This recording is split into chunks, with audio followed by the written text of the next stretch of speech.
Indomaret 23 Alfa 3. Mantap. Kalau mau Airi belajar, 3. nah kalau mau belajar bagaimana caranya cari Indomaret sama Pak Pipo ini, nah keren. Have mercy on me, a sinner.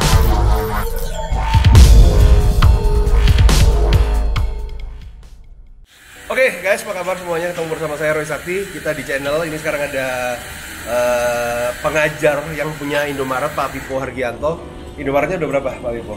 Indomaret 23 Alfa 3. Mantap. Kalau mau Airi belajar, 3. nah kalau mau belajar bagaimana caranya cari Indomaret sama Pak Pipo ini, nah keren. Nah sekarang hari ini saya tuh mau nyulik ke dia dulu, mau tanya Pak Pipo, pakai utang nggak? Pakai.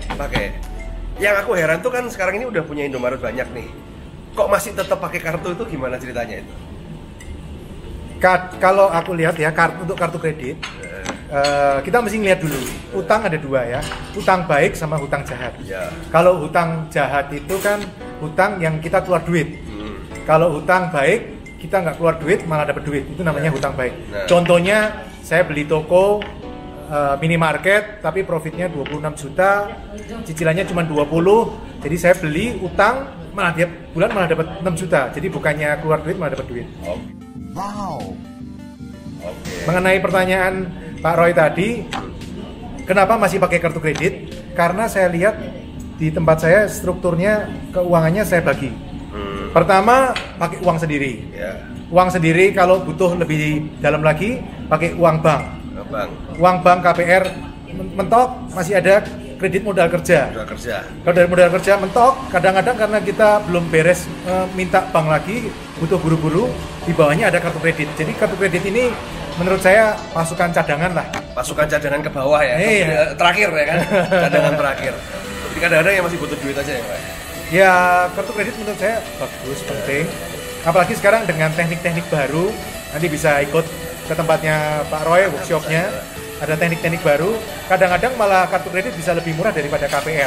Nah itu caranya gimana, bisa langsung tanya ke suhunya. Oke, jadi ini, yang main kartu sebenarnya pemula ya bisa. Enaknya main kartu itu kan pemula ya bisa, pengusaha ya bisa, bahkan pengusaha yang akhir. Karena saya melihat dia ini kan pengusaha yang akhir gitu kan. Iya. Maksudnya akhir udah level tinggi bos. Bukan Thank you. Bukan mau mati loh bos. Tapi kan udah mau pensiun, maksudnya saya memang rencana pensiun, segera Oh pensiun. gitu ya.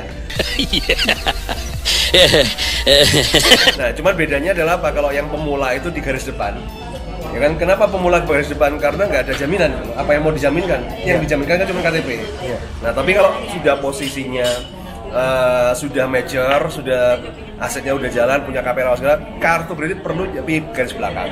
Iya. Nah, karena ya memang kalau nggak kepake kan kita nggak ada beban apa-apa. Nggak apa-apa. Malah dapat poin kan?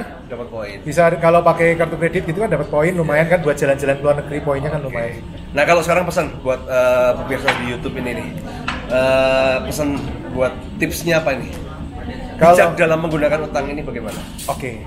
Kalau saran saya ya, pengalaman saya pakai hutang, hutang itu ada dua, hutang jahat dan hutang baik.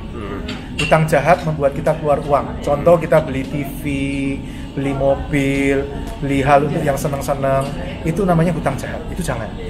Itu menghabis-habiskan uang kita.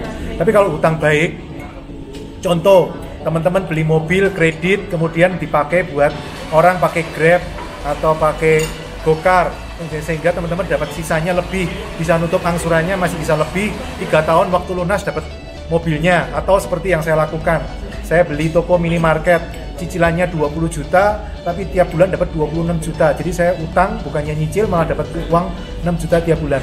Nah hutang seperti itu yang boleh. Dan memang hutang seperti itu tidak bisa didapatkan secara mudah, betul ya? Ada caranya. Perlu praktek, perlu mentor, ya kan? Karena kalau cuman kebanyakan orang gini loh, oh gampang, kelihatannya gampang, kenyataannya begitu pegang ya hancur. Oke, kurang lebih seperti itu teman-teman, semoga bermanfaat. Dan sekali lagi, kalau Anda mau belajar tentang passive income, ini jagonya. Nanti akan launching bukunya, saya udah lihat sekilas dan ini harus beli deh. Karena yang terpenting itu ketika Anda follow Pak Harji, foto saya, itu bukan teknisnya gimana cara, tapi kan bagaimana cara berpikirnya. Ya, tadi kan metode berpikir beliau ini sebenarnya yang perlu diduplikasi. Kalau teknis itu menyesuaikan, betul kan? Oke, bye-bye.